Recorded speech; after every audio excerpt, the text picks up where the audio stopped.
경북 안동의 유서 깊은 김씨 가문 집성촌은 이른 새벽부터 종갓댁의 분주한 발걸음 소리로 가득 찼으며 마당 너머로 퍼지는 향연기는 공기마저 엄숙하게 물들이고 있었다. 오늘은 집안의 기틀을 닦았던 선대 어른의 기일이었기에 전국 각지에 흩어져 살던 일가 친척들이 하나둘씩 낡은 대문을 통과하며 가문의 위세를 확인하려는 듯 목소리를 높였다. 하지만 종손인 상훈의 얼굴에는 가장으로서의 위엄 대신 짙은 수심과 피로함이 서려 있었는데 그것은 최근 그가 운영하던 중소기업이 자금난으로 무너지기 일보 직전이었기 때문이다. 그는 제사상 앞에 엎드려 조상님의 은덕을 빌었지만 마음 한구석에서는 벌써 수십 번이나 자존심을 꺾고 사채업자들에게 전화를 걸어야 할지 고민하며 마른 침을 삼키고 있었다.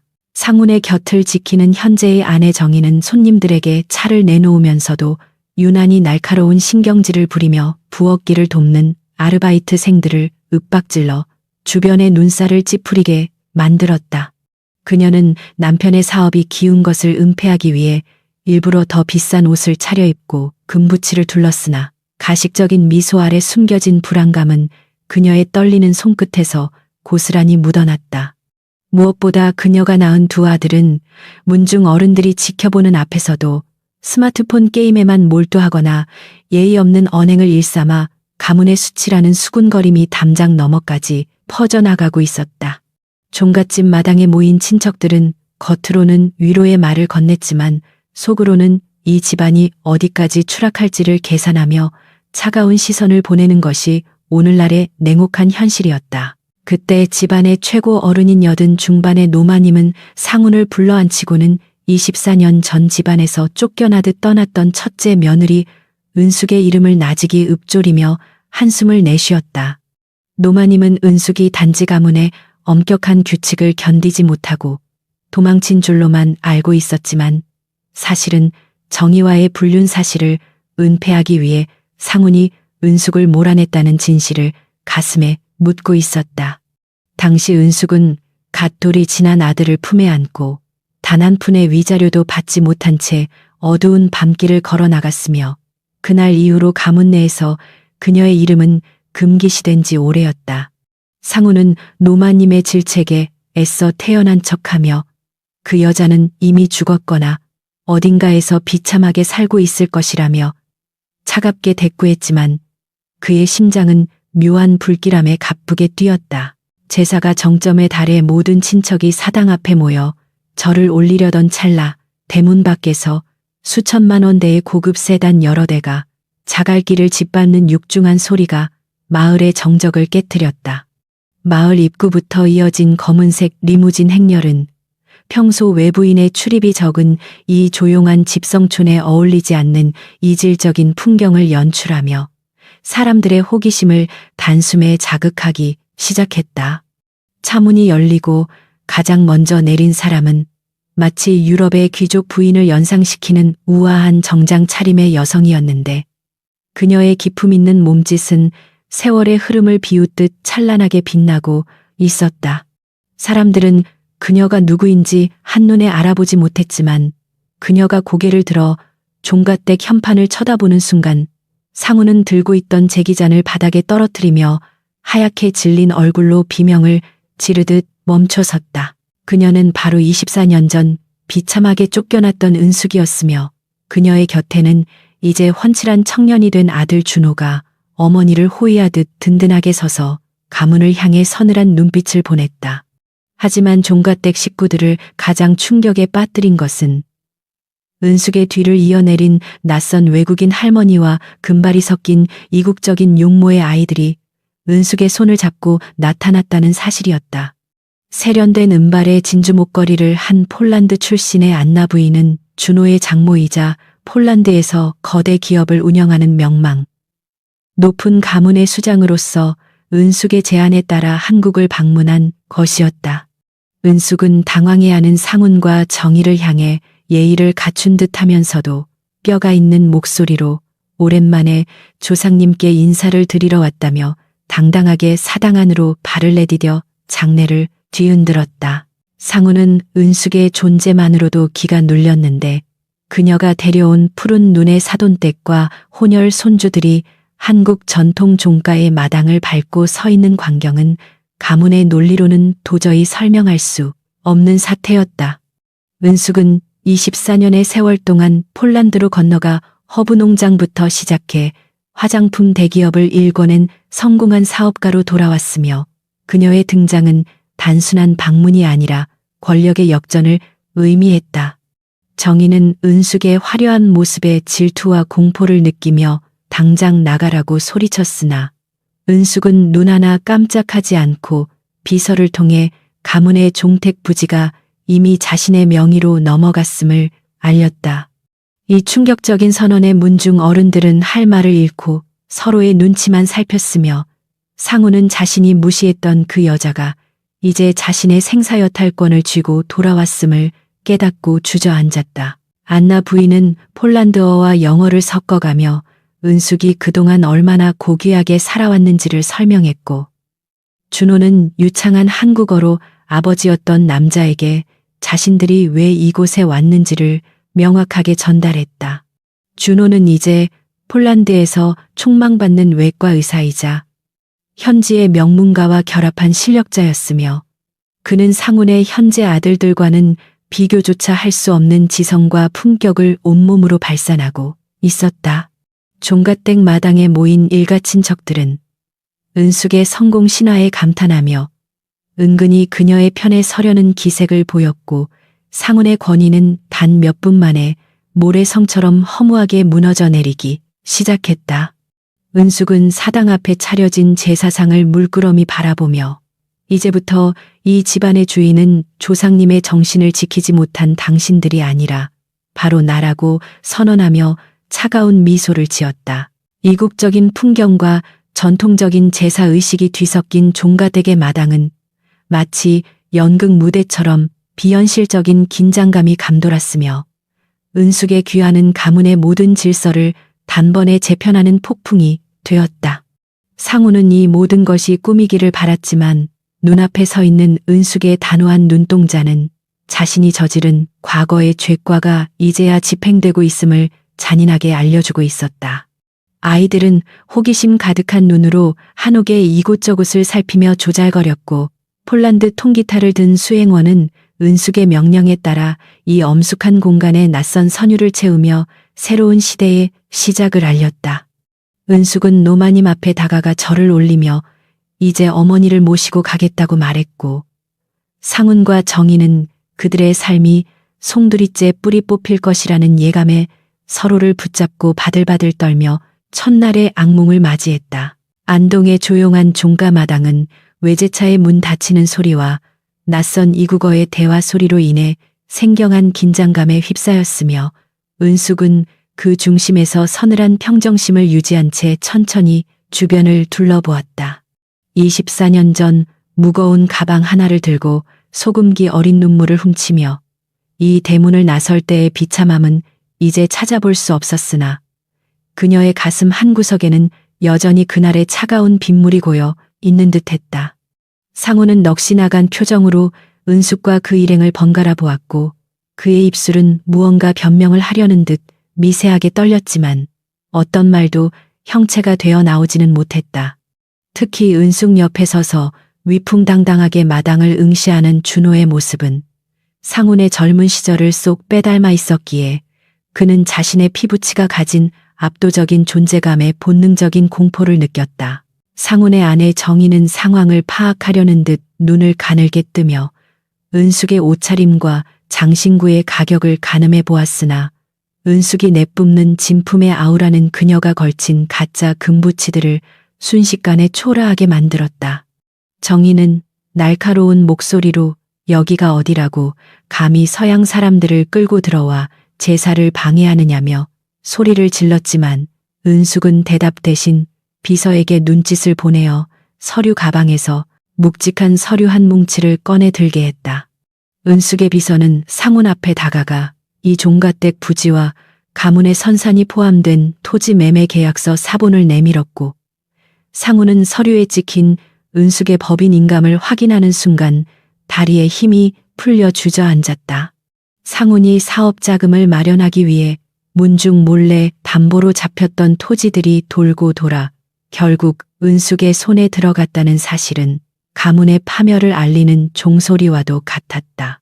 폴란드에서 온 안나 부인은 한복의 선이 아름답다며 연신 감탄사를 내뱉었지만 그녀의 눈빛은 이 집안의 공기를 날카롭게 읽어내고 있었으며 그녀는 은숙의 어깨를 토닥이며 폴란드어로 힘을 실어주었다. 안나 부인은 준호의 장모이자 폴란드 유수의 제약회사를 운영하는 철의 여인으로 은숙이 유럽에서 겪었던 고초를 누구보다 잘 알기에 이 집안 사람들을 향한 시선은 얼음장처럼 차가웠다. 그녀는 준비해온 선물을 종갓댁 사람들에게 건네주는 척하면서도 세련된 매너로 그들의 무례함을 우회적으로 비판하며 유럽 명문가의 격식이 무엇인지를 몸소 보여주어 사람들을 위축시켰다. 정희는 외국인 할머니의 당당함에 밀려 입을 벙긋거리기만 했고 문중 어른들은 이 이국적인 손님들을 어떻게 대접해야 할지 몰라 서로의 눈치만 살피며 웅성거리기 시작했다. 그때 준호의 아내이자 안나 부인의 딸인 마리아가 금발을 찰랑이며 은숙의 곁으로 다가와 한국어로 정중하게 인사를 건네자 마당에 모인 친척들은 그 유창한 발음과 눈부신 미모에 넋을 잃고 말았다. 마리아는 폴란드에서 촉망받는 변호사였으며 그녀의 논리 정연한 말투는 상훈의 철없는 아들들이 내뱉는 상스러운 투정과는 차원이 다른 품격을 보여주어 가문의 어른들을 부끄럽게 만들었다. 준호와 마리아의 아이들인 손주들은 한복을 곱게 차려입고 증조할머니인 노마님 앞에 다아가 큰절을 올렸고 노마님은 아이들의 맑은 눈동자에서 옛 은숙의 선한 눈매를 발견하고 떨리는 손으로 아이들을 품에 안았다. 상훈은 자신의 손주들이 외국인의 피가 섞였다는 사실에 거부감을 느끼려 했지만 아이들이 내뱉는 완벽한 한국어와 예의 바른 태도에 오히려 자신의 교육 실패를 뼈저리게 통감했다. 은숙은 사당 앞에 놓인 상훈의 술잔을 치우고 준호에게 직접 술을 따르게 하며 이제 이 가문의 정통성은 24년 전 버려졌던 아들에게로 이어졌음을 선언하는 듯한 엄숙한 의식을 거행했다. 준호는 아버지였던 남자를 한 번도 쳐다보지 않은 채 조상님들께 정중히 절을 올렸고 그 뒷모습에서 뿜어져 나오는 위엄은 종갓집을 지탱해온 수백 년의 무게감을 충분히 감당할 수 있을 만큼 단단해 보였다. 친척들 중 일부는 상훈의 부도 소문을 이미 알고 있었기에 발빠르게 은숙의 곁으로 다가가 아부 섞인 인사를 건네기 시작했고 정희는 그 배신감에 몸을 떨며 바닥에 주저앉아 통곡하듯 소리를 질렀다. 하지만 그 누구도 정희의 울음소리에 관심을 두지 않았으며 사람들의 시선은 오직 은숙이 가져온 화려한 성공과 그 뒤를 따르는 폴란드 명문가의 위세에 고정되어 있었다. 안나 부인은 준비해온 폴란드 전통 보드카를 꺼내어 가문의 어른들에게 권하며 문화적 화합을 시도하는 듯했으나 그것은 사실 상훈의 집안이 가진 편협한 폐쇄성을 무너뜨리기 위한 치밀하게 계산된 행동이었다. 그녀는 은숙이 폴란드에서 맨손으로 시작해 수천 명의 직원을 거느리는 기업가가 되기까지 얼마나 많은 눈물을 흘렸는지를 넌지시 언급하며 상훈의 파렴치한 과거를 간접적으로 꾸짖었다. 상훈은 안나 부인의 날카로운 눈빛을 피하며 고개를 숙였고 정희는 자신의 아들들을 불러 모아 뭐라도 해보라고 재촉했지만 아들들은 은숙이 타고 온 리무진에만 정신이 팔려 있어 상황의 심각성을 전혀 깨닫지 못했다. 종갓댁 마당에 흐르는 긴장감은 이제 은숙의 승리로 기울었고 24년 전의 복수는 피를 흘리지 않고도 가장 잔혹하고 우아한 방식으로 집행되고 있었다. 은숙은 노마님에게 다가가 귀에 나직이 속삭이며 이제 이 집을 팔고 자신과 함께 떠나자고 제안했고 노마님은 상훈의 비겁함을 이미 알고 있었기에 은숙의 손을 꽉 잡으며 눈물로 무언의 동의를 표했다. 가문의 중심이었던 노마님마저 은숙의 편에 서자 상훈은 자신이 평생 지켜온 모든 기반이 한순간에 무너졌음을 직감하고 헛구역질을 하며 마당 구석으로 달려가 구토를 하기 시작했다. 정희는 은숙에게 달려들어 머리채라도 잡으려 했으나 은숙의 수행원들에 의해 제지당했고 그녀가 입고 있던 명품 코트는 흙바닥에 쓸려 볼품없이 망가져 버렸으며 그녀의 허영심도 함께 짓밟혔다. 은숙은 아수라장이 된 마당을 뒤로하고 준호와 손주들을 이끌며 다시 리무진에 올랐고 그녀의 뒷모습은 이제 과거의 피해자가 아닌 운명의 지배자로서의 완벽한 풍모를 갖추고 있었다. 대문이 닫히기 전 은숙은 창문을 내리고 상훈을 향해 다음 주까지 이 집에서 나가라는 최후 통첩을 남겼으며 그 목소리는 차가운 겨울바람보다 더 시리게 상훈의 가슴을 후벼 팠다. 폴란드에서 온 안나 부인은 창밖으로 가문의 사람들을 향해 우아하게 손을 흔들며 작별 인사를 건넸고 리무진이 떠난 자리에 남은 것은 자욱한 먼지와 상훈 일가의 절망 섞인 비명뿐이었다. 마을 사람들은 담장 너머로 벌어진 이 세기의 사건을 목격하며 수군거렸고 은숙의 귀환은 안동 전체를 뒤흔드는 전설적인 이야기가 되어 사람들의 입에서 입으로 빠르게 퍼져나갔다. 은숙은 차 안에서 준호의 손등을 덮어 잡으며 이제 정말 끝났느냐는 아들의 물음에 창밖의 노을을 바라보며 나지막하게 이제 시작일 뿐이라고 답하며 새로운 복수의 서막을 예고했다. 안동의 고요한 밤이 찾아왔지만 종갓댁의 사랑방은 낮의 충격이 가시지 않은 채 무거운 침묵과 날카로운 고성만이 교차하며 폭풍 전야의 긴장감을 유지하고 있었다. 상우는 술기운의 의지에 비틀거리며 조상들의 위패가 모셔진 사당 앞을 서성였으나 그곳에서 느껴지는 것은 엄숙한 가오가 아니라 자신을 꾸짖는 듯한 차가운 냉기뿐이었다. 정희는 방바닥을 치며 은숙이 가져온 서류가 가짜일 것이라며 울부짖었지만 그녀의 눈동자에는 이미 감출 수 없는 공포가 서려 있었고 서랍 속 깊이 감춰둔 빛 독촉장들이 그녀의 목을 조여오는 듯했다. 집안의 가업을 잇기는커녕 도박과 사치로 가문의 선산까지 팔아치운 사실이 온 천하에 드러났으니 이제 그들에게 남은 것은 수치심과 막다른 골목뿐이라는 사실을 부정할 수 없었다. 다음 날 아침 일찍 은숙 일행이 머물고 있는 시내의 최고급 호텔 라운지에서는 폴란드에서 온 안나 부인과 은숙이 마주 앉아 향긋한 홍차를 마시며 다음 행보를 논의하고 있었다. 안나 부인은 창밖으로 보이는 한국의 산세를 감상하면서도 은숙의 손을 꼭 잡으며 어제 그들의 비겁한 눈빛을 보았으니 이제 자비를 베풀 가치조차 없다고 폴란드어로 나지기 조언했다. 안나 부인은 은숙이 폴란드의 낯선 땅에서 식당 설거지부터 시작해 화장품 원료 공장을 세우기까지 얼마나 많은 밤을 눈물로 지새웠는지 곁에서 지켜본 유일한 증인이었기에 이 복수가 정당하다고 믿었다. 준호는 호텔 비즈니스 센터에서 상훈의 회사가 저지른 횡령과 배임의 증거들을 정리하며 법적 대응을 준비했는데 그의 손끝은 망설임 없이 차갑고 정확하게 움직이며 아버지를 향한 심판을 기록해 나갔다. 준호의 아내 마리아는 폴란드 대사관 측과 연락하여 이번 방문이 단순한 가족 모임이 아니라 양국 간의 문화 교류와 투자를 위한 공식적인 행보로 비칠 수 있도록 치밀하게 배경을 다져 놓았다.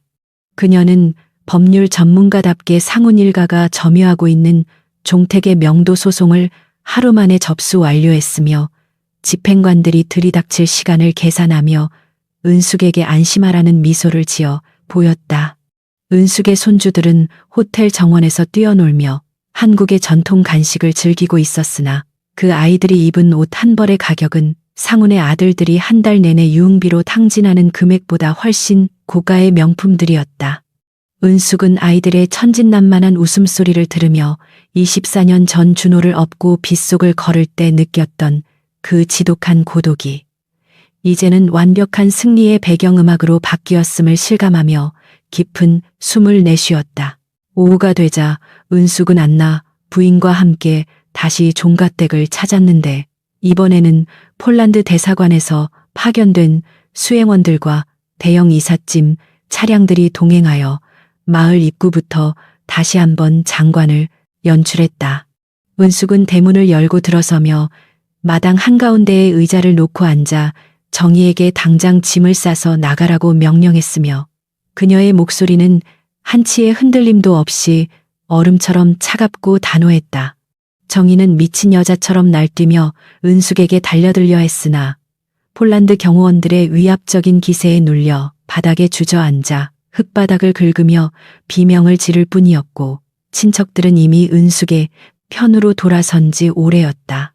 상우는 방 안에서 문을 걸어 잠그고 나오지 않았지만 은숙은 비서를 시켜 문을 강제로 개방하게 했고 그 안에서 술 냄새를 풍기며 웅크리고 있는 상훈의 초라한 몰골을 마주하게 되었다. 은숙은 상훈의 눈을 똑바로 응시하며 당신이 나를 버렸을 때 우리 아들이 알았던 폐렴 약값을 구걸하던 내 모습이 기억나느냐고 물었고 상훈은 죄책감과 수치심에 고개를 들지 못한 채 바들바들 떨었다. 은숙은 자비란 눈물을 흘리는 자에게 주는 것이 아니라 그 가치를 아는 자에게 주는 것이라며 상훈의 손에 쥐어준 것은 위로금이 아니라 그가 저지른 범죄 사실이 적힌 고소장이었다. 안나 부인은 방 안의 낡은 가구들을 보며 인상을 찌푸렸고 수행원들에게 지시하여 이 집의 모든 낡은 유산들을 정원으로 끌어내어 소각하거나 폐기하라고 명령하여 가문의 권위를 상징하던 물건들을 쓰레기로 만들었다. 정희는 자신의 명품 가방들이 바닥에 굴러다니는 것을 보고 기절하듯 쓰러졌지만 그 누구도 그녀에게 물 한 잔 건네지 않았으며 오직 은숙의 승리를 축하하는 차가운 공기만이 마당을 채웠다. 마을 사람들은 담장 너머로 벌어지는 이 광경을 보며 인과응보라는 말을 속삭였고 은숙의 아들 준호는 아버지의 서재에서 가문의 족보를 꺼내어 상훈의 이름을 빨간 줄로 그어버리는 파격적인 행동으로 부자간의 연을 끊었다. 준호는 마리아와 함께 아이들을 데리고 마을 회관을 방문하여 마을 어른들에게 거액의 기부금을 전달하며 이제 이 마을의 진정한 주인은 자신들이라는 사실을 대내외적으로 공포했다. 안나 부인은 폴란드 전통 문양의 도자기를 마을 박물관에 기증하며 한국과 폴란드의 유대감을 강조했으나 그 이면에는 상훈 일가가 설 자리를 완전히 없애버리려는 고도의 전략이 숨겨져 있었다. 상훈은 무너져가는 종갓댁 대들보를 붙잡고 오열했지만 이미 그의 편은 아무도 없었으며 평소 그에게 아부하던 친척들조차 은숙의 사업 파트너가 되기 위해 줄을 서는 진풍경이 벌어졌다. 해가 저물 무렵 종갓댁 마당에는 폴란드식 만찬이 차려졌는데 이는 한국의 전통 제사가 있었던 어제의 풍경을 완전히 지워버리고 새로운 지배자의 문화를 심으려는 은숙의 의도적인 연출이었다. 은숙은 노마님을 상석에 모시고 안나 부인과 함께 와인잔을 부딪히며 축배를 들었고 상훈과 정희는 대문 밖 길가에 내던져진 낡은 가방들과 함께 비참한 처지로 전락하여 그 광경을 지켜봐야 했다. 정희의 아들들은 배고픔을 참지 못하고 마당으로 기어 들어오려 했지만 경호원들에 의해 제지당했고 그들은 자신들이 무시했던 이복형 준호의 화려한 삶을 보며 처음으로 자신들의 처지를 비관했다. 안나 부인은 은숙에게 한국의 고택이 폴란드의 성들과는 다른 매력이 있다며 칭찬했지만 그 말 속에는 패배자들에 대한 조롱이 담겨 있었고 은숙은 말없이 어두워진 하늘을 응시하며 승리의 맛을 음미했다. 밤이 깊어지자 은숙은 비서에게 지시하여 종갓댁의 낡은 조명들을 모두 제거하고 폴란드에서 공수해온 화려한 샹들리에와 현대적인 조명들로 교체하게 하여 이 오래된 집을 완전히 다른 공간으로 탈바꿈시켰다.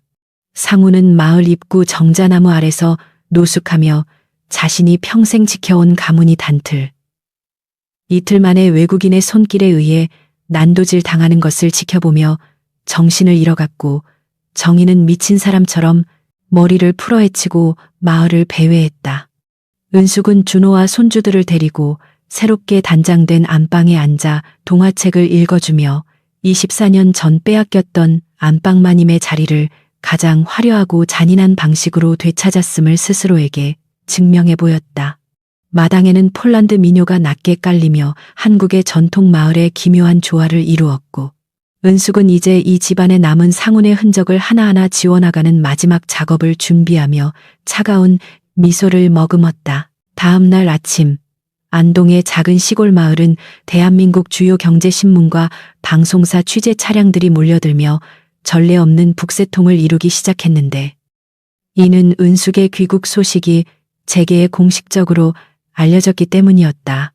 마을 회관 앞 정자나무 아래서 초라한 행색으로 밤을 지샌 상우는 웅성거리는 기자들의 대화 속에서 자신의 귀를 의심할 만한 충격적인 단어들을 듣게 되었다.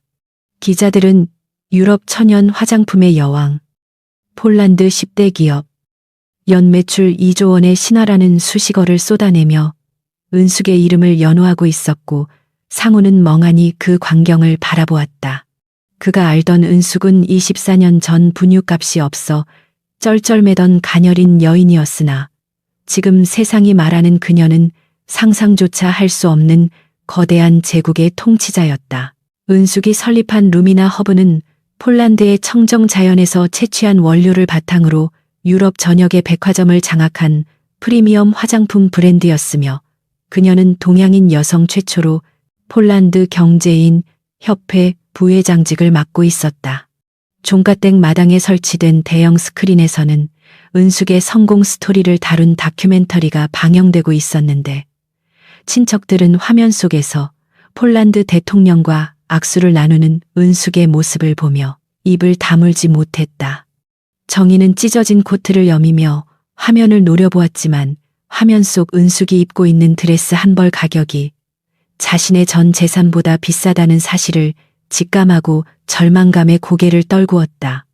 은숙은 단순한 졸부가 아니라 유럽의 상류 사회가 인정하는 진정한 명사였으며, 그녀의 성공은 상훈의 집안이 그토록 자랑하던 양반 가문의 족보 따위는 휴지 조각으로 만들 만큼 압도적이었다. 더욱 놀라운 사실은 은숙의 곁을 지키던 아들 준호의 정체가 밝혀지면서 드러났는데, 그는 단순히 부유한 상속자가 아니라 유럽 의학계에서 주목받는 천재 외과 의사라는 사실이 알려졌다. 준호는 바르샤바 의과대학을 수석으로 졸업하고 난치성 심장 수술 분야에서 독보적인 권위자로 인정받고 있었으며, 그의 명성은 이미 한국 대학 병원 교수들 사이에서도 자자했다. 상우는 자신의 현재 두 아들이 지방 전문대조차 졸업하지 못하고 게임과 유흥에 빠져 신용 불량자가 된 현실과 비교하며 가슴을 쥐어뜯는 고통을 느꼈다. 자신이 핏줄이라며 감싸고 돌았던 자식들은 가문의 수치가 되었고, 자신이 매몰차게 내다 버렸던 아들은 가문을 빛낼 영웅이 되어 돌아왔으니 이보다 더 잔인한 인과응보는 없었다. 안나 부인의 정체 또한 마을 사람들을 경악하게 만들기에 충분했는데, 그녀는 폴란드의 유서 깊은 백작 가문의 마지막 후예이자 유럽 제약업계의 큰손인 야블론스키 가문의 수장이었다. 준호의 아내 마리아는 바로 그 백작가의 외동딸로서 준호와 마리아의 결혼은 유럽 사교계에서도 세기의 결혼이라 불릴 만큼 화제가 되었던 사건이었다. 결국 은숙은 쫓겨난 이혼녀가 아니라 유럽 명문 귀족 가문의 사돈이 되어 금이 환영한 것이었으며, 그녀의 손주들에게는 고귀한 귀족의 푸른 피가 흐르고 있었다.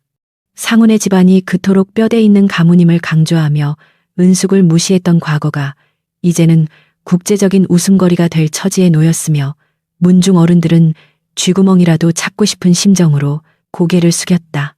점심 무렵이 되자 도지사와 지역 국회의원들까지 줄을 지어 종갓댁을 방문해 은숙과 안나 부인에게 인사를 올리며 지역 투자를 간청하는 진풍경이 벌어졌다. 은숙은 유창한 영어와 한국어를 섞어가며 그들을 맞이했고, 안나 부인은 우아한 미소로 화답하면서도 상훈 일가가 저지른 만행을 은근히 흘려 그들을 사회적으로 고립시키는 고도의 심리전을 펼쳤다. 도지사는 상훈이 종갓댁 마당 구석에서 노숙자처럼 쭈그리고 앉아 있는 것을 보고 눈살을 찌푸리며 수행원들에게 저 사람을 보이지 않는 곳으로 치우라고 지시했다. 한때 지역 유지로 거들먹거렸던 상우는 이제 자신의 집 마당에서조차 잡상인 취급을 받으며 경호원들에 의해 대문 밖으로 질질 끌려 나가는 수모를 겪어야 했다.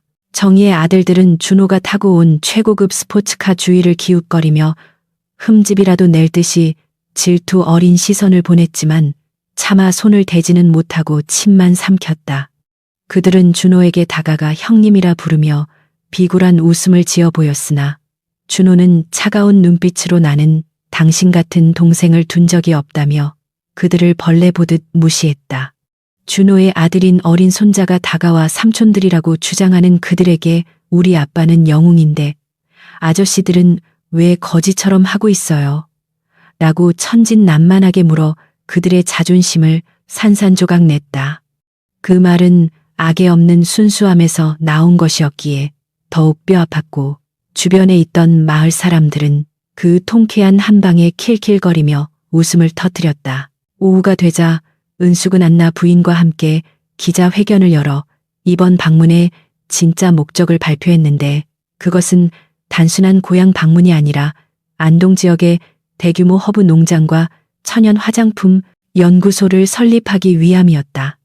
은숙은 과거의 아픔이 서린 이 땅을 치유와 생명의 땅으로 바꾸고 싶다고 말하며 수천억 원 규모의 투자 계획을 밝혔고 기자들은 플래시를 터뜨리며 대서특필했다. 이 소식을 들은 상우는 자신이 팔아먹으려 했던 선산과 종택 부지가 바로 그 연구소의 핵심 부지가 될 것임을 깨닫고 땅을 치며 통곡했다. 자신이 조금만 더 버티고 은숙을 기다렸더라면 그 모든 영광을 함께 누릴 수 있었을 것이라는 부질없는 망상이 그를 더욱 미치게 만들었다. 안나 부인은 기자들 앞에서 한국의 전통 문화를 존중하지만 잘못된 악습은 타파해야 한다고 강조하며 은숙이 겪었던 부당한 대우를 우회적으로 비판해 여론의 지지를 이끌어냈다.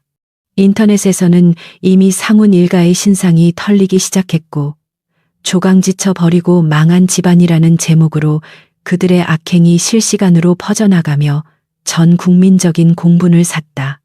정희는 스마트폰으로 쏟아지는 악성 댓글들을 보며 공포에 질려 휴대폰을 집어던졌고 상우는 빚쟁이들의 전화가 빗발치자 휴대폰 전원을 끄고 머리를 감싸 쥐었다.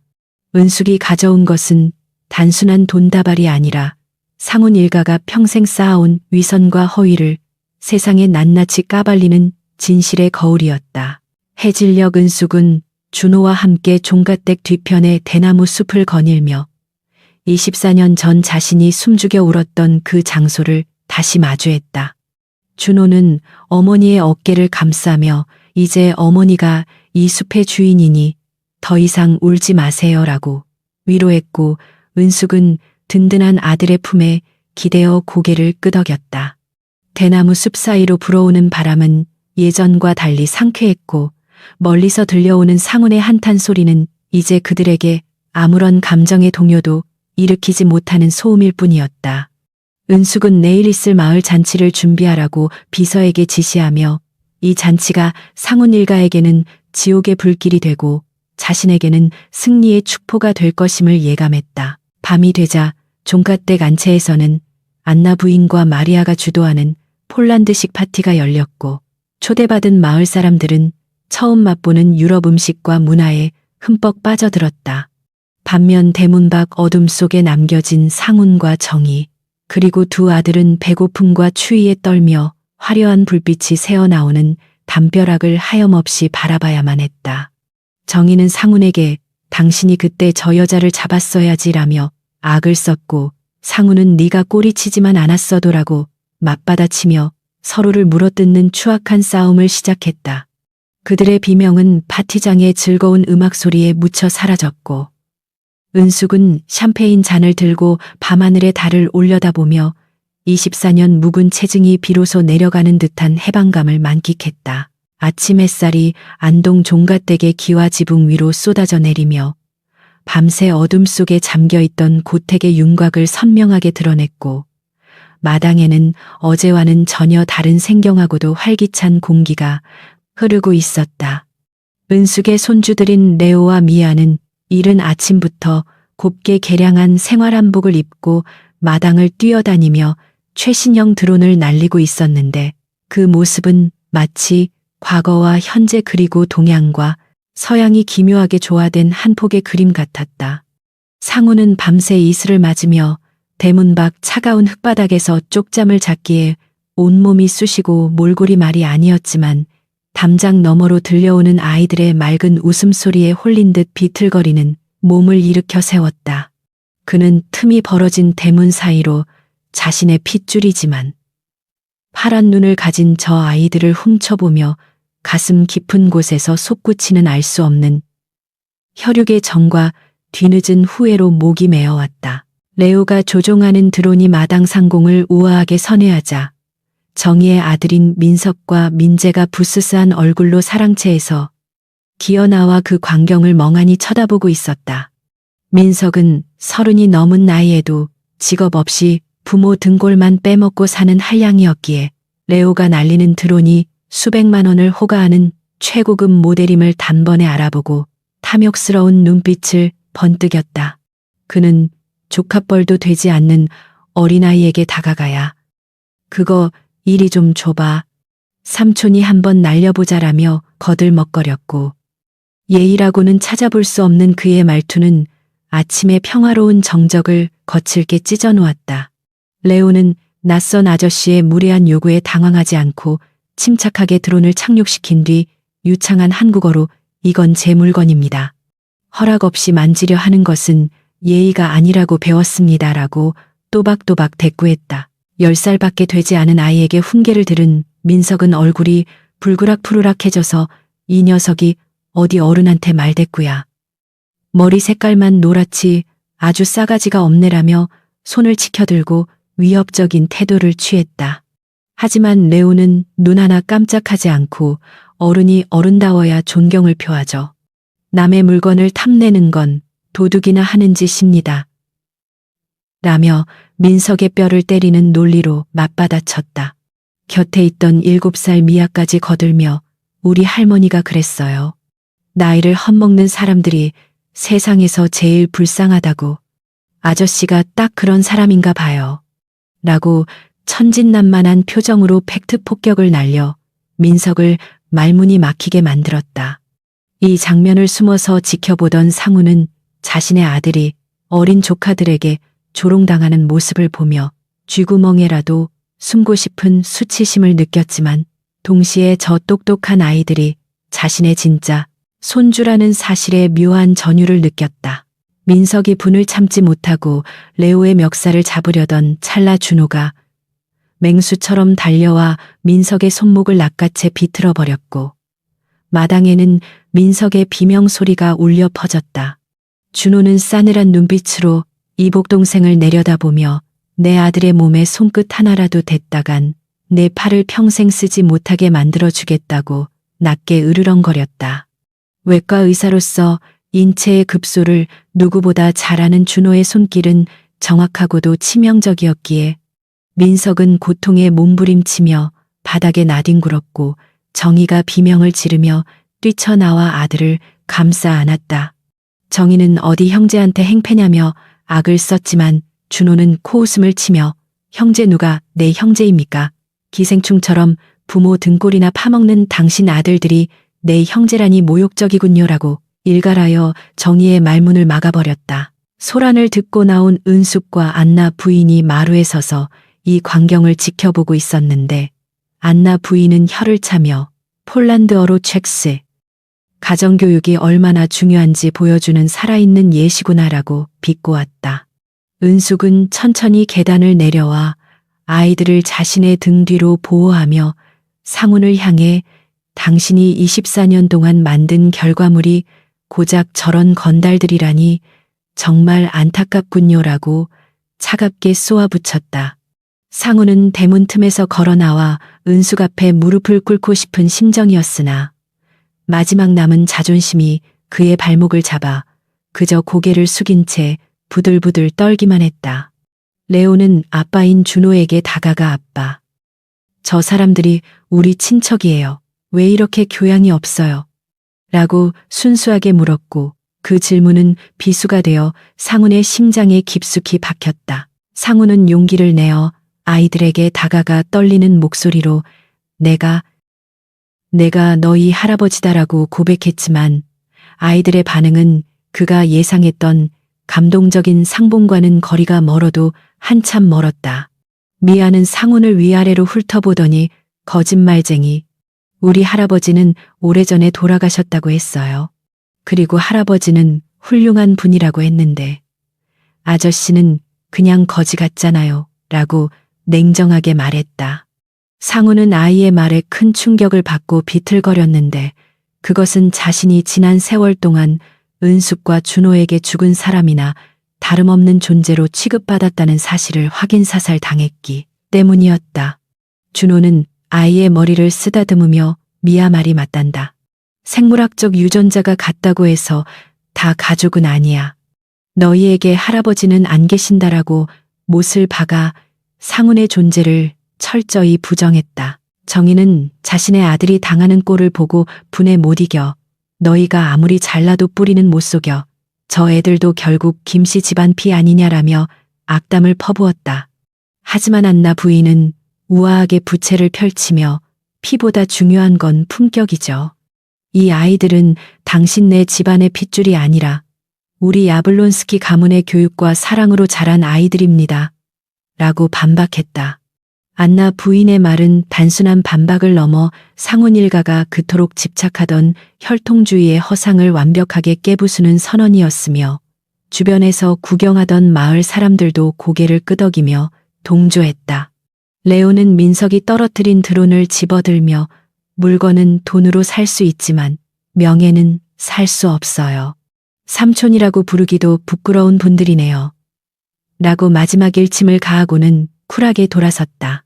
상훈은 멀어져 가는 아이들의 뒷모습을 보며 자신이 버린 것은 단순히 처자식이 아니라 자신의 인생에서 가장 빛날 수 있었던 미래였음을 뼈저리게 깨달았다. 그는 옆에서 징징거리는 민석과 민재를 보며 내가 어쩌다 저런 놈들을 키우느라 그 귀한 보석들을 내다 버렸을까 하는 자괴감에 가슴을 쥐어뜯었다. 은숙은 그런 상훈의 표정을 읽어내고는 이제 알겠어요. 당신이 지키려 했던 가문이 얼마나 보잘것없는 것인지. 당신은 대를 잇겠다고 했지만 결국 대를 끊어놓은 건 바로 당신 자신이에요. 라고 확인 사살을 했다.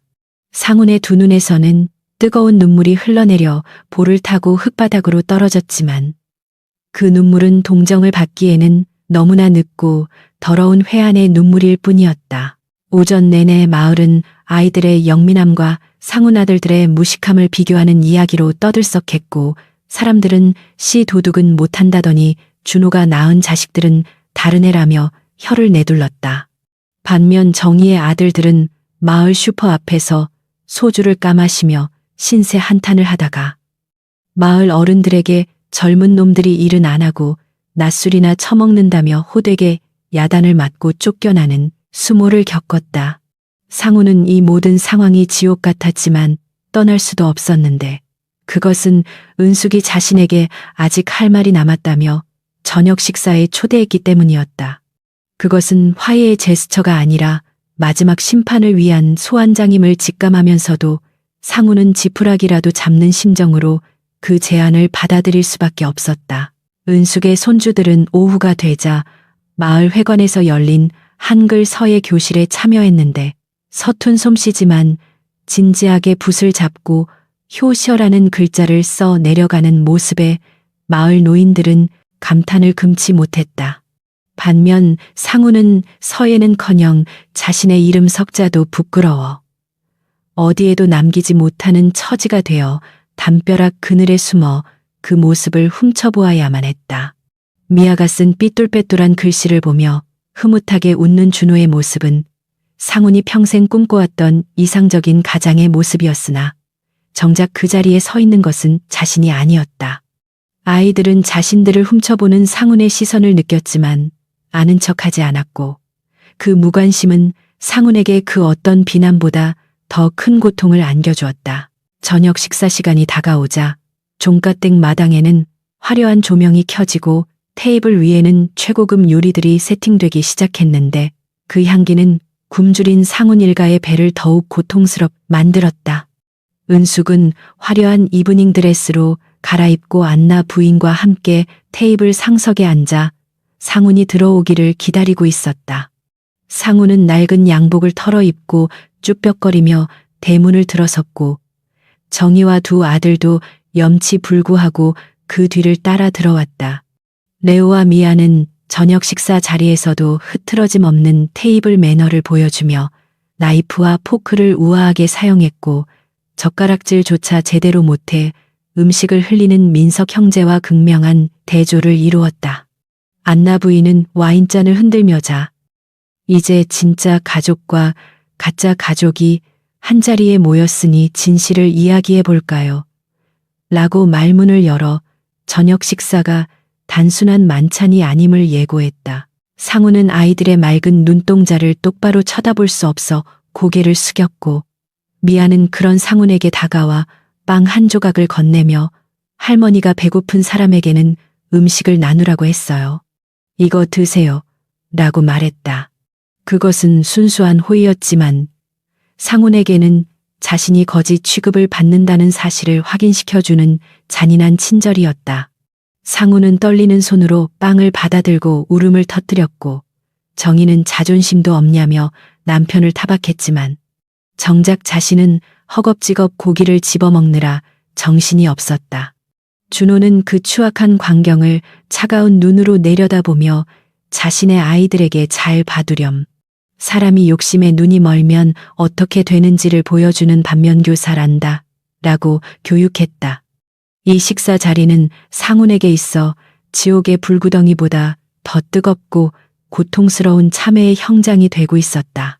안동 종갓댁의 밤하늘은 화려한 샹들리의 불빛과 고즈넉한 달빛이 뒤섞여 기묘한 분위기를 자아내고 있었으며 마당에 차려진 만찬 테이블은 그야말로 전쟁터와 다름없는 긴장감이 감돌았다. 마을 주민들은 담장 너머로 숨을 죽인 채 이 기상천외한 풍경을 지켜보고 있었고 테이블 상석에는 폴란드에서 온 안나 부인과 은숙이 우아한 자태로 앉아 있었다. 반면 맞은편에는 로마님을 필두로 상훈과 정희 그리고 두 아들이 쭈뼛거리며 앉아 있었는데 그들의 눈동자는 끊임없이 흔들리며 불안감을 감추지 못했다. 고급스러운 코스 요리가 순서대로 나오고 은식기가 달그락거리는 소리만이 정적을 깨트릴 때 노마님이 먼저 헛기침을 하며 무겁게 입을 열어 포문을 열었다. 노마님은 24년 전 며느리를 내쫓았던 그 서슬퍼런 기세를 잃지 않으려 애쓰며 지팡이로 바닥을 쿵 찍어 좌중의 시선을 모았다. 그녀는 은숙을 향해 네가 아무리 돈을 벌어왔어도 근본은 속일 수 없는 법이다. 칠거지악을 저지르고 쫓겨난 여자가 감히 조상님 제사상 앞을 더럽히다니 천벌이 무섭지 않느냐라고 호통쳤다. 노마님의 목소리는 늙고 쉬어 있었지만 그 안에 담긴 도끼는 여전하여 상훈과 정희는 움찔하며 고개를 숙였고 마을 사람들은 숨을 삼켰다. 하지만 은숙은 눈 하나 깜짝하지 않고 냅킨으로 입가를 닦으며 어머님, 시대가 어느 때인데 아직도 조선시대 법도를 찾으십니까? 그 법도가 이 집안을 이 꼴로 만들었습니다라고 차분하게 응수했다. 은숙의 대꾸에 노마님은 얼굴이 붉어지며 어디서 시어머니에게 말대꾸냐. 네가 낳은 아들놈도 애비 없는 자식처럼 키워놨으니 저리 건방진 것이지라며 준호까지 싸잡아 비난했다. 그 순간 옆에서 조용히 와인을 음미하던 안나 부인이 찻잔을 테이블에 내려놓으며 통역을 들어보니 참으로 흥미로운 말씀을 하시는군요. 라고 폴란드 억양이 섞인 한국어로 끼어들었다. 안나 부인은 싸늘한 미소를 지으며 부인께서 말씀하시는 그 근본이라는 것이 과연 무엇입니까?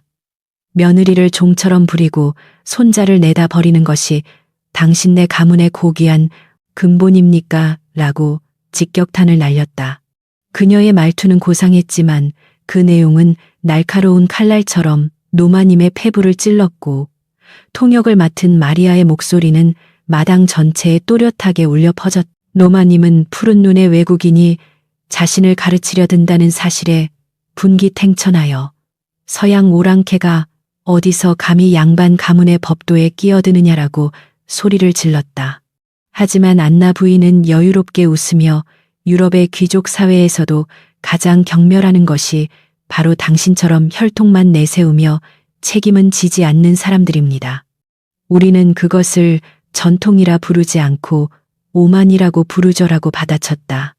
이어 안나 부인은 준호를 가리키며 당신들이 버린 이 아이는 제 딸과 결혼하여 폴란드에서 가장 존경받는 의사이자 명예로운 가장이 되었습니다. 보석을 돌멩이 취급해버린 건 바로 당신들의 무지함 때문입니다라고 팩트를 짚어주었다. 상우는 안나 부인의 말에 고개를 들 수 없었고 자신의 두 아들이 허겁지겁 고기를 뜯어먹는 추한 모습과 비교되어 더욱 비참함을 느꼈다. 정희는 시어머니가 밀리는 것을 보고 본전 생각에 끼어들어 아무리 그래도 우리가 준호의 친가인데 예의를 갖춰야죠. 돈 좀 벌었다고 유세입니까? 라며 악을 썼다. 그러자 이번에는 마리아가 나서서 유창한 한국어로 예의는 존경받을 자격이 있는 분에게만 갖추는 것입니다. 남의 가정을 파탄내고 들어앉은 당신에게 우리가 보여줄 예의는 없습니다. 라고 단호하게 잘라 말했다. 정희는 얼굴이 울그락불그락해져서 네 시어머니가 독해서 남편한테 소박 맞은 거야. 라고 인신공격을 퍼부었지만 마리아는 싸늘하게 웃으며 제 시어머니는 소박 맞은 게 아니라 쓰레기장 탈출에 성공하신 겁니다라고 응수했다. 마당에서는 킥킥거리는 웃음소리가 터져 나왔고 담장 너머에서 구경하던 마을 사람들은 며느리 참 똑소리 나네라며 박수를 칠 기세였다. 안나 부인은 자리에서 일어나 상훈을 똑바로 응시하며 미스터 김, 당신은 남자로서 부끄럽지 않습니까? 아내와 자식을 지키지 못한 것도 모자라 이제는 늙은 어머니 뒤에 숨어 있군요. 라고 일갈했다. 상우는 쥐구멍이라도 찾고 싶었지만 도망칠 곳이 없었고 안나 부인은 계속해서 내 사돈 은숙 씨는 폴란드에서 수천 명의 직원을 먹여 살리는 리더입니다. 당신이 망쳐놓은 인생을 그녀는 스스로의 힘으로 왕관으로 바꿨습니다라고 칭송했다. 은숙은 안나 부인의 손을 잡으며 고마움을 표시했고 두 여인의 끈끈한 연대는 혈연으로 맺어진 상훈의 가족보다 훨씬 더 단단하고 아름다워 보였다. 노마님은 분에 못 이겨 뒷목을 잡고 아이고 내 팔자야라며 통곡을 시작했지만 아무도 그녀를 달래주지 않았다. 준호는 자리에서 일어나 잔을 들고 오늘 이 자리는 과거를 청산하고 미래를 이야기하는 자리입니다. 하지만 당신들에게는 미래가 보이지 않는군요라고 차갑게 선언했다. 그는 자신의 이복 동생들을 가리키며 할머니가 말씀하시는 그 대단한 핏줄의 결과가 바로 저들입니까? 도박과 빚으로 얼룩진 인생이 가문의 자랑입니까? 라고 되물었다. 민석과 민재는 먹던 닭다리를 떨어뜨리며 멍하니 준호를 쳐다보았고 그들의 눈빛에는 분노보다는 압도적인 격차에 대한 체념이 담겨 있었다. 준호는 저는 김준호가 아니라 준호 야블론스키로서의 삶이 더 자랑스럽습니다. 저를 버려주셔서 감사합니다. 덕분에 훌륭한 어머니 두 분을 얻었으니까요. 라고 말하며 은숙과 안나에게 건배를 제의했다. 이 말은 상훈에게 사형 선고와도 같았는데 아들이 자신을 아버지로 인정하지 않는 것을 넘어 버림받은 것을 감사하다고 말했기 때문이었다. 상훈은 떨리는 손으로 술잔을 입에 가져갔지만 술은 쓴맛이 아니라 독약처럼 목구멍을 태워 내려갔다. 은숙은 마지막으로 노마님에게 다가가 어머님, 제가 밉지요. 하지만 저는 이제 어머님이 밉지도 않습니다. 그저 불쌍할 뿐이에요 라고 조용히 말했다. 그녀는 평생을 가문이라는 감옥에 갇혀 며느리를 괴롭히는 것 외에는 할 줄 아는 게 없는 당신의 인생이 참으로 허망해 보입니다라고 동정을 표했다. 노마님은 그 동정 어린 눈빛에 더 큰 모욕감을 느끼고 지팡이를 휘둘렀으나 허공을 가를 뿐이었고 중심을 잃고 쓰러질 뻔한 것을 정희가 간신히 부축했다. 식사가 끝날 무렵 안나 부인은 비서에게 지시하여 준비해온 서류 가방을 열었고 그 안에서 종갓댁 주변의 개발 계획 조감도를 꺼내 보였다. 그녀는 우리는 이곳에 단순한 집을 짓는 것이 아닙니다. 은숙 씨의 이름을 딴 글로벌 허브 센터와 복지재단을 설립할 것입니다라고 발표했다. 그리고 이 계획에 당신들이 머물 자리는 없습니다. 내일까지 이 집을 비워주십시오. 법적인 절차는 이미 끝났습니다라고 최후 통첩을 날렸다. 정희는 갈 곳도 없는데 우리 보고 죽으라는 거냐며 바닥에 드러누워 떼를 썼지만 안나 부인은 그건 당신들이 24년 전에 은숙 씨에게 했던 짓입니다. 그때 그녀는 아기를 업고 갈 곳이 있었습니까? 라고 되물어 정희의 입을 다물게 했다. 상훈의 아들들은 그제야 사태의 심각성을 깨닫고 준호에게 매달리며 형님, 우리가 잘못했습니다. 한 번만 봐주십시오. 일자리라도 주십시오. 라고 비굴하게 애원했다. 하지만 준호는 옷자락을 뿌리치며 내 회사에는 자격 없는 낙하산은 없다. 정당하게 이력서 내고 면접 봐라. 물론 합격할 확률은 없어 보이지만이라고 냉정하게 거절했다. 마당의 분위기는 완전히 은숙의 승리로 굳어졌고 마을 사람들은 박수를 치며 속이 다 시원하다고 환호했다. 로마님은 충격으로 실신하여 구급차에 실려 나갔고 그 뒤를 따라 정희가 울며 불며 따라가는 모습은 가문의 몰락을 알리는 처량한 행렬이었다. 은숙은 텅 빈 마당에 홀로 남겨진 상훈을 바라보며 당신에게 줄 마지막 기회는 내일 아침까지입니다. 내 눈앞에서 영원히 사라져 주세요라고 말하고 돌아섰다. 상훈은 떠나는 은숙의 뒷모습을 보며 24년 전 자신이 얼마나 큰 실수를 저질렀는지 뼈저리게 후회했지만 시간은 되돌릴 수 없었다. 화려한 샹들리에 불빛 아래 남겨진 것은 식어버린 음식들과 상훈의 회한 섞인 한숨뿐이었고 안동의 밤바람은 그 어느 때보다 차갑게 그의 뼛속을 파고들었다. 안나 부인과 은숙은 서로 팔짱을 끼고 안채로 들어가며 승리의 미소를 교환했고 그들의 그림자는 거대하게 늘어지며 종갓댁 전체를 집어삼키는 듯했다. 방으로 들어온 은숙은 긴장이 풀린 듯 소파에 주저앉았지만 안나 부인은 따뜻한 차를 건네며 오늘 당신은 정말 여왕 같았어요. 이제야 발 뻗고 잘 수 있겠군요. 라고 위로했다. 은숙은 통쾌할 줄 알았는데 마음 한구석이 씁쓸하네요. 저 사람들이 너무 초라해서요라고 속마음을 털어놓았다. 안나 부인은 그게 바로 당신의 품격이에요. 악을 악으로 갚지 않고 정의로 갚는 것. 당신은 이미 그들을 용서한 것보다 더 큰 형벌을 내린 겁니다. 라고 지혜로운 답을 주었다. 창밖에서는 민석과 민재가 서로 멱살을 잡고 싸우는 소리가 들려왔고 은숙은 커튼을 치며 그 소음마저 차단해버렸다. 준호는 아이들을 재우고 나와 어머니 곁에 앉으며 내일이면 모든 것이 정리됩니다.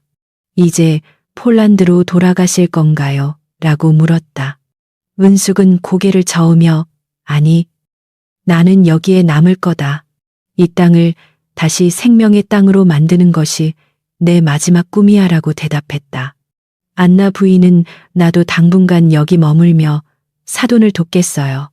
한국의 매력에 푹 빠졌거든요. 라고 윙크하며 분위기를 밝게 만들었다.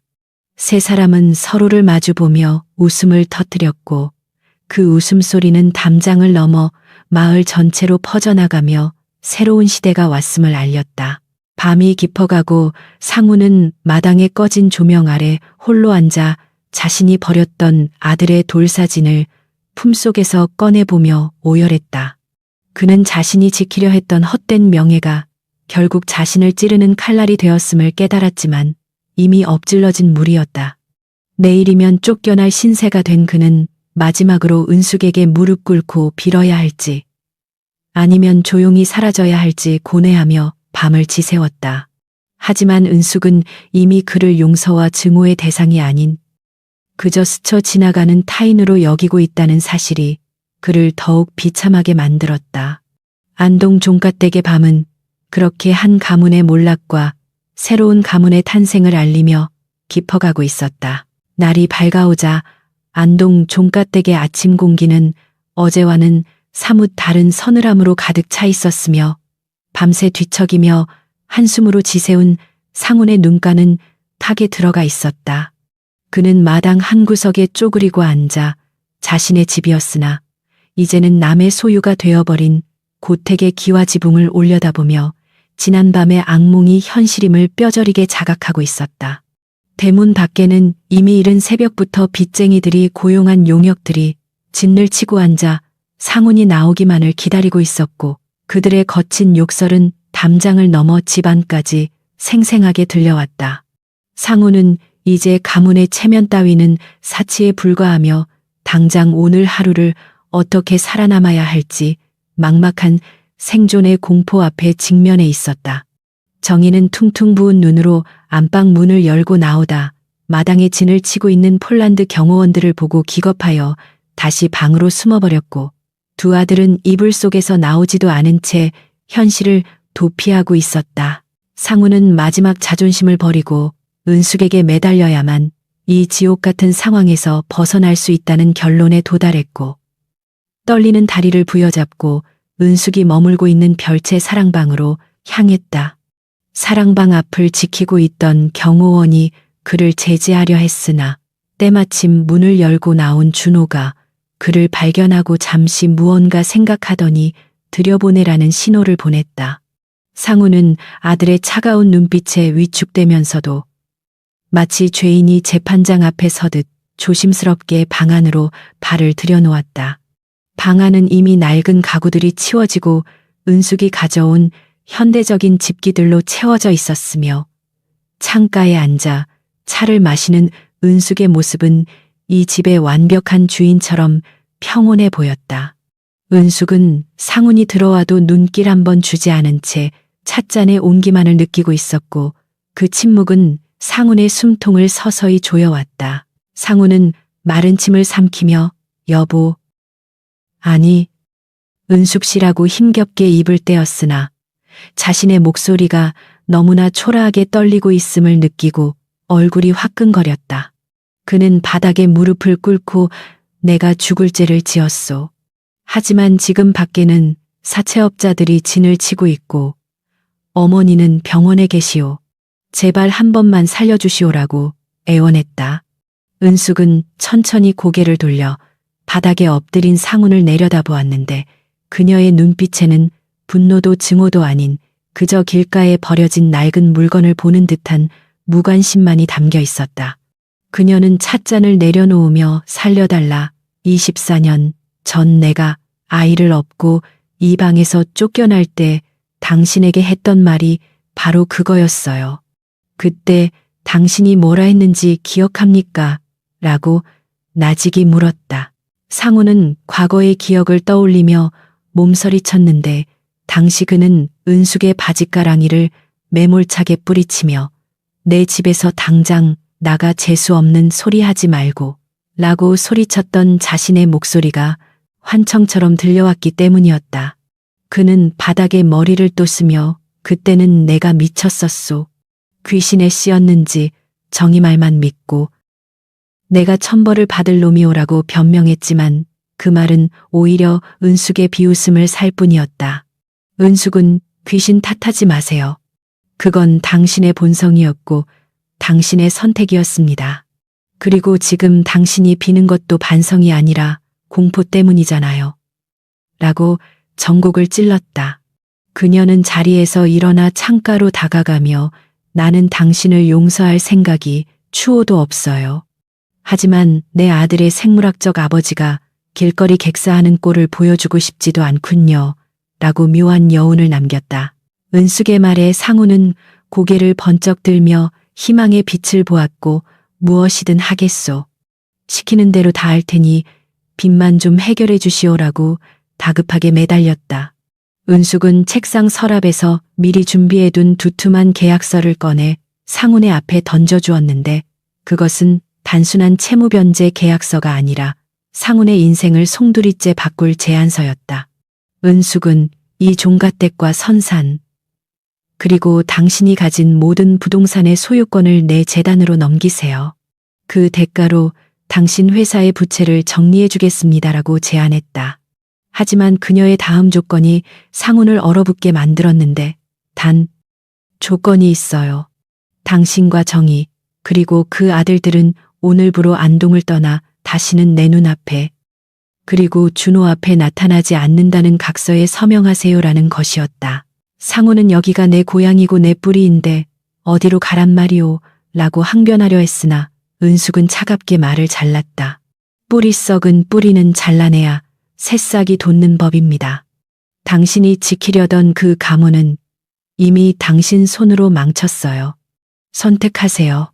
감옥에 가서 평생을 썩을지 아니면 빚을 청산하고 조용히 사라질지.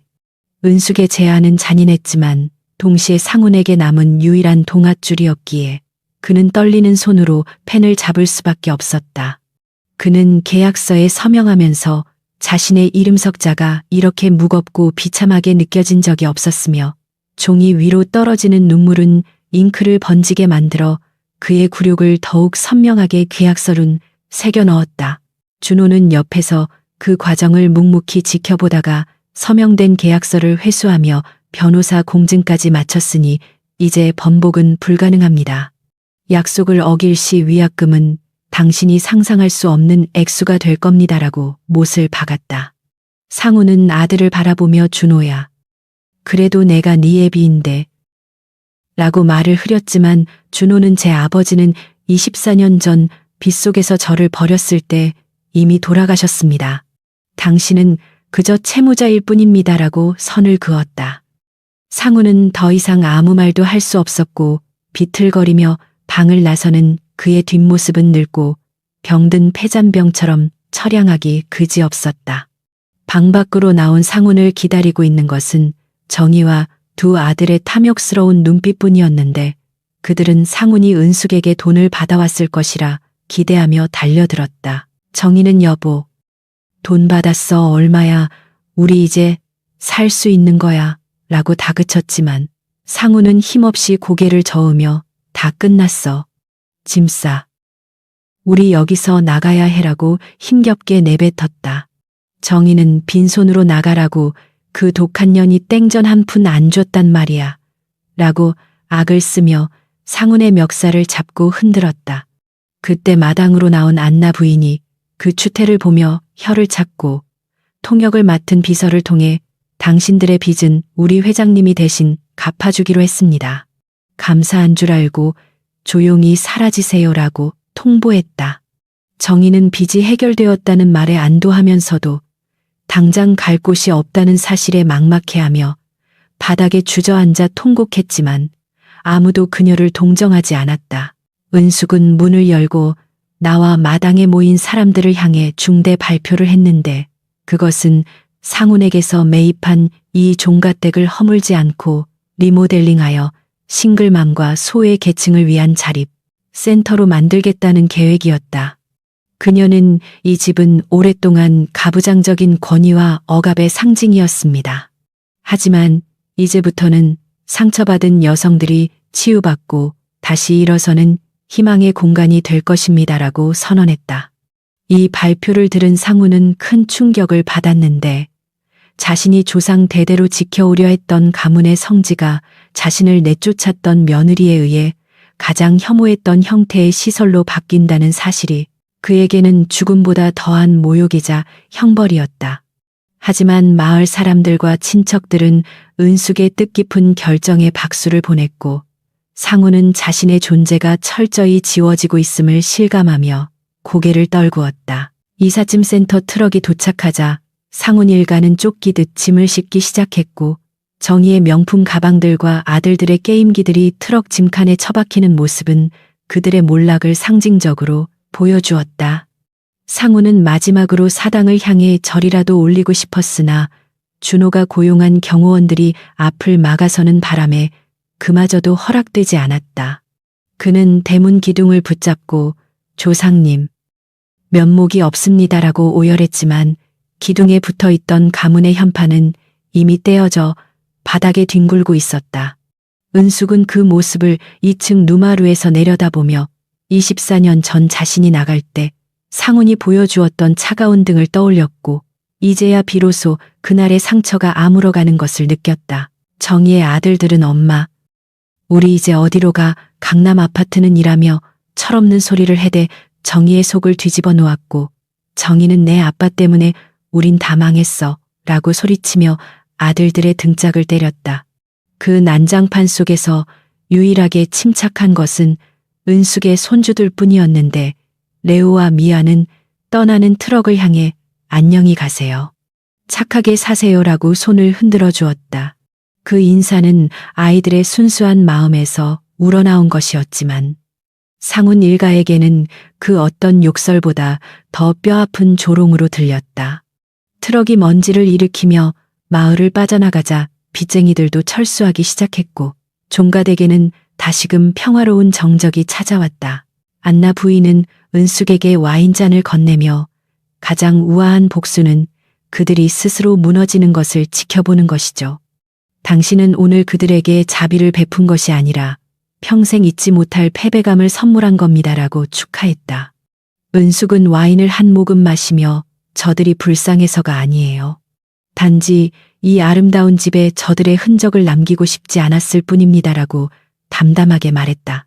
그녀는 이제 이 집을 채울 새로운 사람들의 웃음소리를 상상하며 미소 지었고 준호는 그런 어머니의 어깨를 감싸 안으며 존경의 눈빛을 보냈다.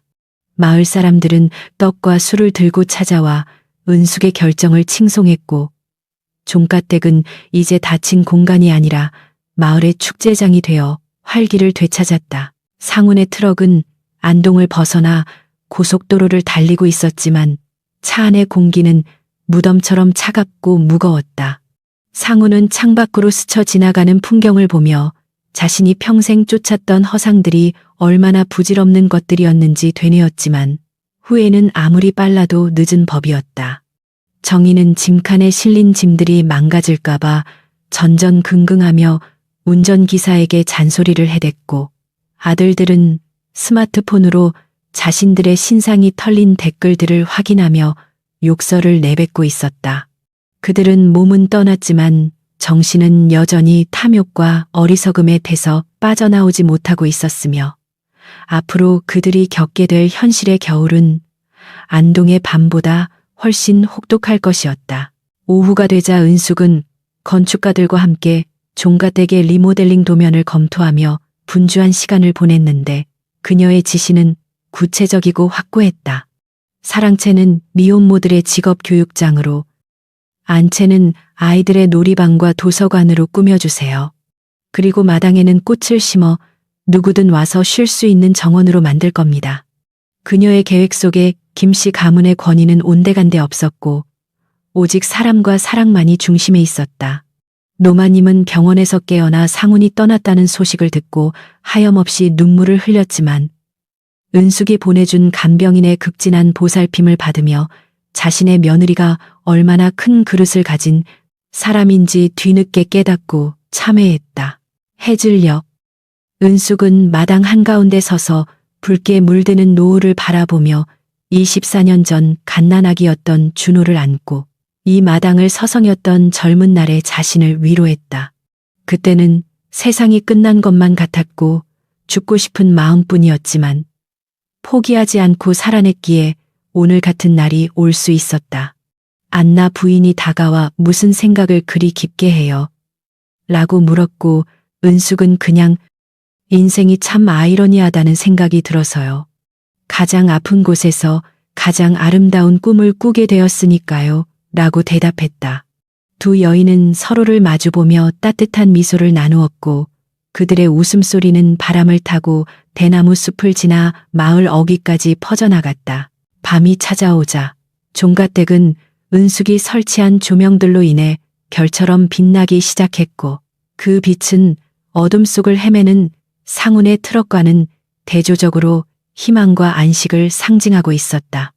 준호와 마리아는 아이들과 함께 마당에 텐트를 치고 캠핑을 즐기며 한국에서의 잊지 못할 추억을 만들고 있었고, 그 행복한 모습은 이제 이 집의 주인이 누구인지를 명확하게 보여주었다. 상운이 남기고 간 낡은 병풍과 족보들은 창고 구석에 처박혀 먼지를 뒤집어 쓰고 있었지만 아무도 그것을 거들떠보지 않았다. 진정한 가치는 족보에 적힌 이름이 아니라 지금 이 순간 서로를 아끼고 사랑하는 마음에 있다는 것을 은숙의 가족은 몸소 증명해 보이고 있었다. 은숙은 잠자리에 들기 전 일기장을 펼쳐 용서라는 단어를 적었다가 그 위에 두 줄을 긋고 해방이라고 고쳐 적었다.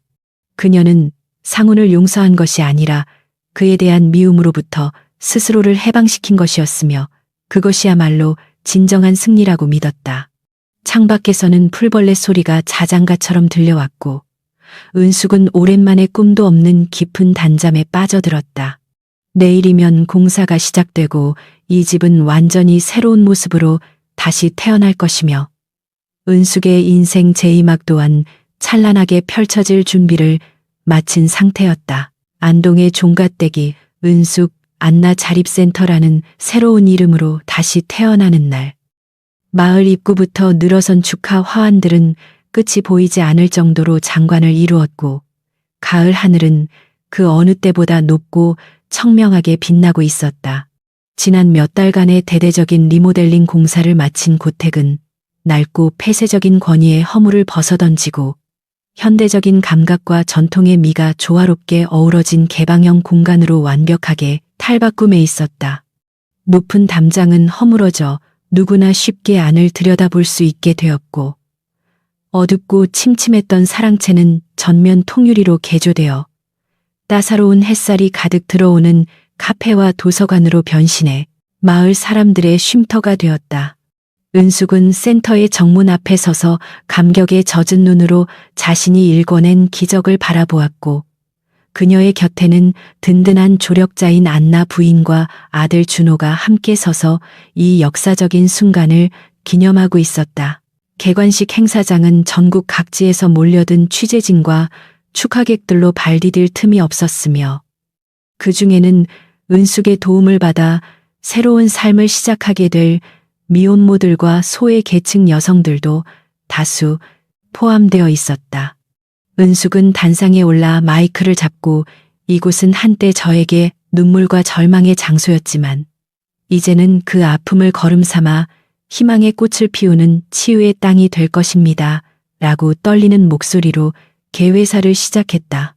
그녀의 연설은 화려한 미사여구 대신 진심 어린 고백과 다짐으로 채워져 있었기에 듣는 이들의 심금을 울렸고 참석자들은 뜨거운 박수와 환호로 그녀의 새로운 출발을 응원했다. 안나 부인은 축사를 통해 폴란드와 한국은 역사적으로 많은 아픔을 공유하고 있습니다. 국경을 넘어선 우리의 연대가 이 아름다운 결실을 맺게 되어 영광입니다. 라고 말하며 두 가문의 우정을 다시 한번 강조했다. 한편 상우는 개관식 소식을 듣고 차마 현장에 나타나지는 못한 채 인근의 허름한 국밥집 TV를 통해 생중계되는 화면을 멍하니 바라보고 있었는데 그의 몰골은 불과 몇 달 전과는 비교할 수 없을 정도로 초라하게 변해 있었다. 정희는 빚쟁이들에게 시달리다 못해 가출하여 소식이 끊긴 지 오래였고 두 아들은 각자 살 길을 찾아 뿔뿔이 흩어져 상훈 곁에는 아무도 남아있지 않았다. 화면 속의 은숙은 눈부시게 아름답고 당당해 보였지만 국밥집 거울에 비친 자신의 모습은 늙고 병든 노숙자와 다를 바 없어 상우는 끓어오르는 회한의 가슴을 치며 뜨거운 국물을 눈물과 함께 삼켜야 했다.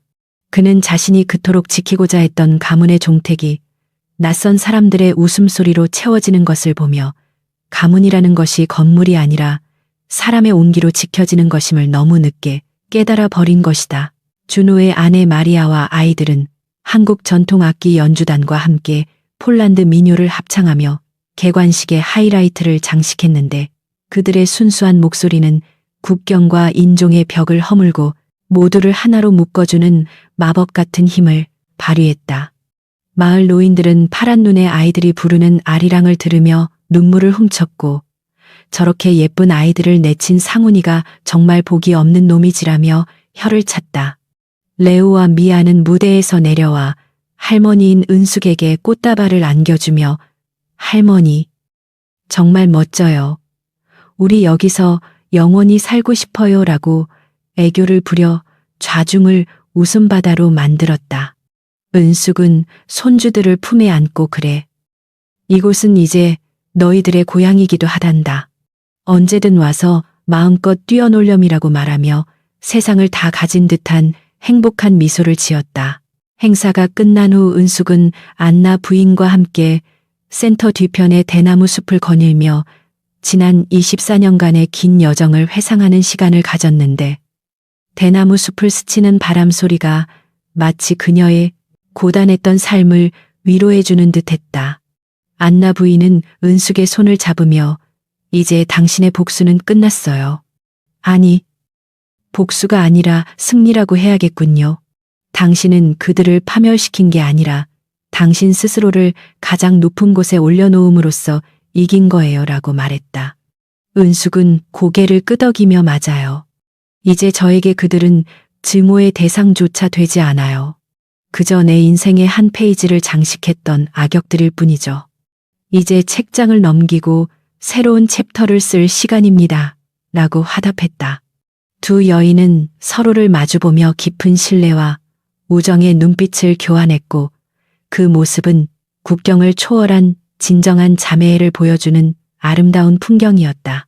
준호는 센터 내부에 마련된 의료 봉사실에서 첫 진료를 시작했는데 그의 명성을 듣고 찾아온 마을 어른들로 대기실은 문전성시를 이루었고 그는 환자 한 명 한 명의 손을 잡고 정성껏 진료하며 의사로서의 소명을 다했다.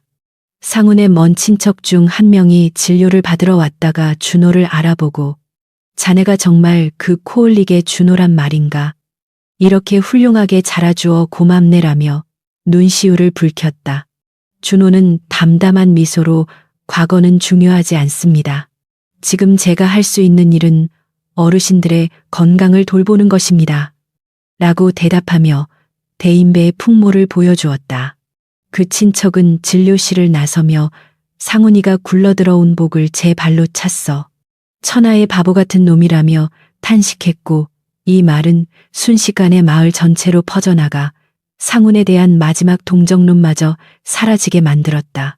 해 진력이 되자 은숙 가족은 센터 마당에 모여 조촐한 바비큐 파티를 열었는데 이것은 그들이 한국에서의 일정을 마무리하고 폴란드로 돌아가기 전 갖는 마지막 가족 모임이었다.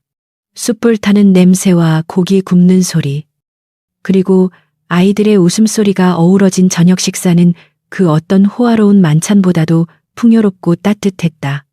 준호는 맥주잔을 들고 어머니, 그리고 장모님, 두 분 덕분에 저는 두 개의 조국과 두 개의 위대한 어머니를 갖게 되었습니다. 이 은혜 평생 잊지 않고 살겠습니다. 라고 건배사를 했다. 은숙과 안나 부인은 흐뭇한 표정으로 잔을 부딪혔고 마리아는 남편의 어깨에 기대어 가장 행복한 표정으로 밤하늘의 별을 바라보았다.